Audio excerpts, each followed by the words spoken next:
Ela ainda estava de vestido de noiva quando o pai apontou o portão. Não havia festa, não havia abraço. Havia uma voz cortando o silêncio do pátio na frente de cada peão que trabalhava naquela fazenda. Você escolheu esse peão, então pega suas malas e vai embora com ele. Agora! Depois olhou direto para Samuel. E você tá demitido. Sai pela mesma porteira que abriu. A filha saiu carregando 2 sacolas. Samuel saiu sem emprego. Dentro de uma das sacolas havia uma caixa de papelão. E o que estava nessa caixa ela nunca esqueceu. E ele também não. Mas o que aconteceu 3 meses depois disso vai virar a história de cabeça para baixo. Samuel Costa chegou à fazenda Lacerda numa segunda-feira de manhã, com uma mochila surrada nas costas e poeira vermelha nos tênis. Tinha 28 anos, jeito quieto e um currículo que não contava nem a metade do que ele sabia fazer. Filho de trabalhador rural do interior, havia passado a vida inteira vendo o campo de perto, não da varanda da sede, mas de dentro do curral, do galpão, da cabine do caminhão de frete. Entendia de logística rural de um jeito que parecia dom, mas era só atenção. Sabia quando uma rota de escoamento estava custando mais do que precisava. Sabia ler o ciclo de safra e apontar a janela certa para vender.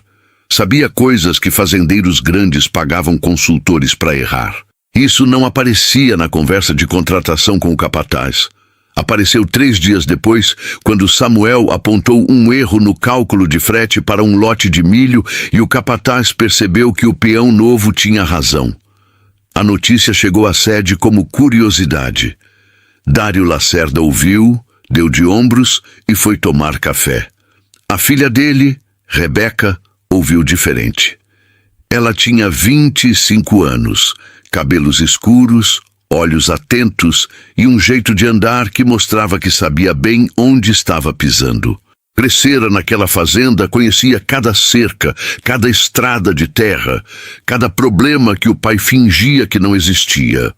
Havia terminado o curso técnico em agronegócios 2 anos antes e voltado para casa cheio de ideias que Dário ouvia com paciência de pai e descartava com autoridade de dono. Você ainda é nova para entender como isso funciona aqui, ele dizia sempre. E ela engolia, porque era a filha e porque ainda acreditava que ele ia mudar. O namoro com Samuel começou devagar. Olhares cruzados no final da tarde perto do paiol. Uma conversa sobre rota de frete que virou conversa sobre o campo, sobre a vida, sobre o que cada um queria construir. Samuel falava pouco, mas quando falava era direto. Rebeca falava com convicção e gostava de quem não tinha medo de discordar dela. Em 6 semanas, o que havia começado como curiosidade virou algo que os dois sabiam que era sério e que os dois sabiam que ia custar caro. Dário descobriu por um peão mais velho que se sentiu no dever de contar. Chamou Samuel no pátio, na frente de todos, sem aviso. Apontou o portão e disse que gente sem sobrenome e sem terra não entrava na família Lacerda. Samuel não respondeu. Não abaixou a cabeça. Pegou a mochila que estava no galpão, colocou nas costas e saiu pela porteira com a cabeça erguida, no mesmo passo de quando havia entrado. Foi essa cena que acabou com qualquer dúvida que Rebeca ainda tinha.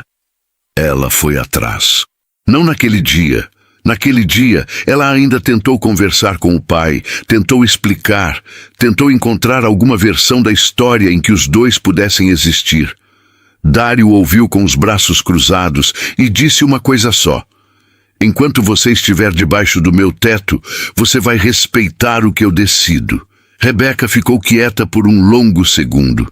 Depois, foi para o quarto, fechou a porta e começou a organizar o que ia levar. O casamento foi num cartório simples, numa quinta-feira de tarde, com 2 testemunhas que eram colegas de Samuel de outro serviço. Não havia festa, não havia família. Dona Lúcia, a mãe de Rebeca, ficou em casa, não por falta de amor, mas porque 2 décadas ao lado de Dário Lacerda tinham lhe ensinado que havia guerras que ela ainda não sabia vencer sem perder tudo. Ela ficou arrumando a cozinha que já estava arrumada, o coração partido em silêncio, enquanto a filha se casava do outro lado da cidade sem ela. Quando Rebeca voltou à fazenda para pegar os pertences, Dário estava na varanda com a voz de quem havia ensaiado cada palavra. Disse que ela havia feito a escolha e que agora ia viver com ela. Mandou o capataz colocar 2 sacolas na frente da casa. Depois, virou para os peões que estavam no pátio e falou alto o suficiente para todos ouvirem. Quando ele te largar, não volte mendigando por essa porteira. Rebeca não respondeu. Pegou as sacolas, colocou uma em cada mão e saiu ao lado de Samuel sem olhar para trás. Só quando chegou no carro emprestado de um amigo é que olhou pela janela e viu Dona Lúcia na janela da cozinha, de longe, com a mão espalmada no vidro. Rebeca levantou a mão. Dona Lúcia baixou a dela devagar. Naquela noite, no quartinho de fundo de quintal que Samuel havia alugado 2 dias antes, Rebeca abriu a sacola para guardar as roupas e encontrou uma caixa de papelão no fundo. Abriu devagar. Eram as fotos da infância dela, as que ficavam na parede da sala da sede. Uma de quando ela tinha uns 7 anos, sentada no pescoço do pai, no meio do pasto, os dois rindo com o sol nos olhos. Ela ficou olhando por um longo segundo. Depois fechou a caixa com força e jogou no chão. As fotos espalharam pelo cimento. Não foi choro. Foi raiva, a raiva de quem percebe que o pai olhou para essa foto, viu a filha de 7 anos rindo no pescoço dele e, mesmo assim, mandou junto nas sacolas como se fosse sobra. Ela foi apanhando as fotos no chão com as mãos tremendo e foi aí que veio o choro de verdade. Não o bonito, mas o feio de quem engoliu coisa demais por tempo demais. Samuel entrou no quarto, ficou parado na porta por um momento. Não foi abraçar, não disse nada. Desceu devagar, sentou no chão ao lado dela, encostou o ombro no ombro dela e esperou. Quando o choro passou, Rebeca ficou olhando para as fotos espalhadas no chão de cimento. Juntou uma por uma em silêncio e colocou de volta na caixa. Mas desta vez, fechou com fita e guardou no alto do armário. Não para esquecer, mas porque havia decidido naquele chão que nunca mais ia precisar que o pai dissesse quem ela podia ou não podia amar. O que nenhum dos dois sabia ainda era que enquanto eles recomeçavam do zero naquele quartinho, a fazenda Lacerda estava sendo esvaziada por dentro. E quem segurava a concha era alguém que Dário chamava de homem de confiança há mais de 10 anos. O quartinho tinha ventilador barulhento, parede com mancha de umidade no canto e vizinho com costume de ligar o som depois das 10 da noite. Era pequeno, quente e cheirava a tinta velha. Era o que havia. Samuel havia conseguido o aluguel 2 dias antes do casamento, pagando o primeiro mês com o que tinha guardado de 3 meses de trabalho na fazenda. Não sobrou muita coisa depois disso. A primeira semana foi de ajuste silencioso. Rebeca era organizada por natureza. Crescera numa casa grande onde cada coisa tinha lugar certo. E aquele espaço pequeno exigia uma reorganização que ia além das gavetas. Ela acordava cedo, fazia o que tinha para fazer e às vezes parava no meio do que estava fazendo e ficava olhando para o nada por uns segundos. Samuel notava e não comentava. Havia um acordo não dito entre os dois. O luto daquilo tudo tinha tempo e jeito próprios e ninguém ia apressar o outro. O dinheiro era o problema mais concreto. Samuel conseguiu 2 dias de serviço avulso numa fazenda vizinha na segunda semana, carregando sacas. Rebeca pegou um trabalho temporário numa cooperativa da cidade, digitando cadastros. Nada a ver com o que havia estudado, mas era o que tinha aparecido. Eles faziam as contas juntos na mesa pequena da cozinha, com papel e caneta, e o exercício era sempre o mesmo. O que entrava cobria o que precisava sair, mas não sobrava margem para erro. Foi numa dessas noites de conta que Samuel mencionou pela primeira vez o avô. O avô paterno havia morrido 2 meses antes, enquanto Samuel ainda estava na fazenda. Ele não havia falado muito sobre o assunto, porque o luto era dele e não queria misturar. Mas havia uma questão de herança em andamento, terras pequenas, divididas entre os netos, e o advogado havia mandado uma carta para o endereço antigo, que só chegara agora, depois do redirecionamento. Samuel leu a carta em silêncio, dobrou, colocou na mesa. Tem uma parte que me pertence. Não é muito, mas é real. Rebeca olhou para ele. Quanto? O suficiente para sair do aluguel, quitar o que devo e ter uma reserva de verdade. Se a gente usar com cabeça. Ela ficou quieta por um momento, medindo o peso daquilo. Depois perguntou o que ele queria fazer. Samuel respondeu sem hesitar. Queria usar para começar algo próprio, não esbanjando, construindo. Ele tinha contatos no setor de transporte rural da região. Anos de serviço haviam rendido uma rede de conhecidos que confiavam no seu trabalho. Com capital inicial, dava para comprar um caminhão usado em bom estado e começar a prestar serviços de frete para produtores da região. Era o que ele conhecia. Era onde ele enxergava a oportunidade real. Rebeca ouviu tudo com atenção. Depois, fez as perguntas certas, sobre custo de manutenção, sobre a carteira de clientes, sobre como seria a divisão entre investimento e reserva. Samuel respondeu cada uma sem pressa, com os números que já havia pensado sozinho nas noites anteriores. Quando ele terminou, ela disse: então faz, mas me deixa entrar no planejamento. Eu sei de agronegócio, sei onde os produtores perdem dinheiro no escoamento. E foi assim que a sociedade entre eles começou de verdade, não com romantismo, mas com papel na mesa, caneta na mão e os dois olhando para o mesmo problema. O processo da herança levou 3 semanas para ser concluído. Nesse intervalo, a vida teve seus próprios atritos. Houve uma briga de verdade numa tarde de sábado, não sobre dinheiro, mas sobre uma coisa pequena que era grande. Rebeca havia tentado ligar para a mãe e Dona Lúcia não havia atendido. 3 vezes. Rebeca ficou olhando para o celular na mão, com uma expressão que Samuel não conseguia ler, e então disse com a voz baixa que não estava bem. Ele perguntou o que ela precisava. Ela disse que não sabia. Ficaram em silêncio por um tempo que pareceu mais longo do que era, até que ela disse que precisava de ar e saiu para caminhar. Quando voltou, não falou sobre o assunto. Mas naquela noite, pela primeira vez desde que haviam se mudado, ela dormiu do lado dele com a mão sobre o braço dele, e Samuel entendeu que aquilo era uma forma de dizer algo que ela ainda não tinha palavras para dizer. Na 4ª semana, a carta do cartório chegou, confirmando a liberação da herança. Samuel foi ao banco numa manhã de segunda-feira, sozinho, com a documentação em ordem. Voltou para casa no final da tarde, colocou o extrato na mesa e ficou olhando por uns 10 minutos, sem dizer nada. Não havia euforia. Havia apenas a consciência clara de que aquele dinheiro era o tijolo de fundação de algo, e que se fosse mal usado, não haveria segundo tijolo. Rebeca chegou do trabalho e encontrou o extrato na mesa. Leu os números, olhou para ele. Quando você quer começar? Já estou começando, ele respondeu. Já liguei para 3 produtores hoje. Um quer conversar na quinta.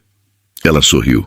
Não o sorriso largo de quem está aliviado, mas o sorriso pequeno de quem reconhece que está no lugar certo. O primeiro caminhão foi comprado 2 semanas depois. Usado, 7 anos de vida útil pela frente, mecânica revisada. Samuel passou um fim de semana inteiro verificando cada detalhe antes de fechar o negócio. Quando o caminhão parou na frente do quartinho alugado, naquela tarde de domingo, Rebeca saiu. Ficou olhando por um segundo e então passou a mão na lateral da cabine, como quem está tocando algo que acaba de se tornar real. Na lateral, pintado em letras simples e diretas, estava o nome Costa, Transporte Rural. Enquanto isso, a 40 quilômetros dali, um homem chamado Fábio Drummond, contador da Fazenda Lacerda havia 11 anos, abria uma planilha no computador do escritório da sede, verificava os números que havia movimentado naquele mês e sorria para si mesmo com a satisfação discreta de quem sabe que ainda não foi pego. E Dário Lacerda, na varanda da sede, tomava café, sem saber que o homem em quem mais confiava estava, naquele exato momento, colocando mais um tijolo na parede de uma armadilha que levaria anos para desabar. E quando desabasse, ia levar tudo junto. Fábio Drummond tinha 52 anos, usava camisa social mesmo no calor do interior e tinha um sorriso que chegava sempre um segundo antes das palavras. O tipo de sorriso que parece cordial, mas é calculado. Havia chegado à Fazenda Lacerda 11 anos atrás, com boas referências de um produtor da região que havia falido logo depois. Dário não havia investigado muito essa coincidência. Fábio falava bem. Conhecia os números e tinha aquele jeito de fazer o patrão se sentir inteligente quando concordava com ele. Isso valia mais do que qualquer referência. O esquema havia começado pequeno, como sempre começa. Uma nota de fornecedor levemente inflada aqui. Uma comissão não registrada ali. Valores pequenos o suficiente para não levantar suspeita. Grandes o suficiente para acumular. Com o tempo, Fábio havia ficado mais ousado. Empresas de fachada que só existiam no papel. Serviços cobrados que nunca foram prestados. Fornecedores fantasmas com CNPJ real, mas endereço inexistente. Havia construído o esquema com a paciência de quem sabe que o maior aliado é o orgulho do patrão. Dário Lacerda era o tipo de homem que preferia parecer que entendia a admitir que não entendeu. Fábio conhecia esse orgulho de cor e usava como escudo há mais de uma década. Ninguém na fazenda gostava muito de Fábio, mas ninguém falava abertamente. Ele tinha o ouvido do dono. Isso era suficiente para manter todo mundo em distância respeitosa. Rebeca havia desconfiado dele uma vez, 2 anos antes, quando notou uma inconsistência num relatório de custo de insumos. Levou ao pai. Dário ouviu, chamou Fábio e Fábio explicou com calma e documentação que a inconsistência era apenas uma diferença de competência entre 2 meses. Dário aceitou na hora e depois disse à filha, em particular, que ela precisava aprender a não ver problema onde não havia. Rebeca engoliu. Fábio, que soube do episódio pelo próprio Dário, anotou mentalmente o nome dela numa lista que preferia manter curta. Quando o casal foi expulso da fazenda, Fábio havia mandado uma mensagem para Dário dizendo que havia sido a decisão certa. Dário não respondeu, mas guardou o gesto. Lealdade seletiva sempre pareceu virtude para quem precisava de espelho. Foi na 3ª semana após o casamento que Rebeca o encontrou por acaso. Ela estava no mercado da cidade numa manhã de terça-feira, comprando o básico da semana com o orçamento anotado no celular. Estava de camiseta, cabelo preso, olhando as prateleiras com a atenção de quem aprendeu rápido que centavo conta. Fábio apareceu no corredor como quem estava apenas de passagem, mas parou. Perguntou como ela estava com o sorriso de sempre. Largo, chegando antes das palavras. Fez uma pausa olhando para as sacolas dela. Depois disse, quase sem querer, com o tom leve de quem está fazendo um comentário inocente. Seu pai te criou acostumada com o melhor. Agora vai aprender o preço do arroz, né? E foi embora antes que ela pudesse responder. Rebeca ficou parada no corredor do mercado por uns 10 segundos com as sacolas na mão. Não disse nada, não foi atrás, mas gravou aquele sorriso, aquela pausa calculada, aquele tom de mel com veneno embaixo. Gravou com o tipo de memória que não esquece. Naquela noite, ela contou para Samuel. Ele ouviu,